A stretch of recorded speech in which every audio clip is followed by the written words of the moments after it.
प्रकृत चाषी खोजिबे मोहन सरकार नुआ वर्षरू नुआ सर्भे सरकारी योजनारू बाद पड़े अणचाषी जानुआरी पंजीकरण आरंभ चाषी को मिल 14 टिकिया नंबर विशिष्ट स्वतंत्र आईडी नंबर डिजिटल कृषक कार्ड भी जोगाई देबे सरकार। एथिपाई चाषी डाटाबेस प्रस्तुत करने लगी सबु जिलापाल मानकु एक्शन प्लान एवं स्टैंडर्ड ऑपरेटिंग प्रोसीड्योर बा एसओपी को पठाई कृषि विभाग।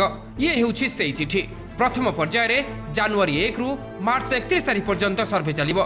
एथिपाई सबु पंचायत रे खोलिबो स्वतंत्र शिविर जो शिविर में 2 जन लेखाएं ग्राम्य कृषि सेवक जड़े राजस्व निरीक्षक उपस्थित रहिबे। चाषी को शिविर पर्यंत आनिबा पई स्थानीय कृषक साथी को दायित्व न्यस्त करा जायछि। प्रत्येक शिविर तदारख दायित्व रे कृषि ओभरसियर ब्लॉक कृषि अधिकारी अतिरिक्त तहसीलदार किंबा तहसीलदार मध्यरु जड़े रहिबे। चाषी माने निजर आधार कार्ड आधार लिंक थिबा मोबाइल फोन जमी पट्टा जहाँ भूल लेखरे रेकर्ड थिबो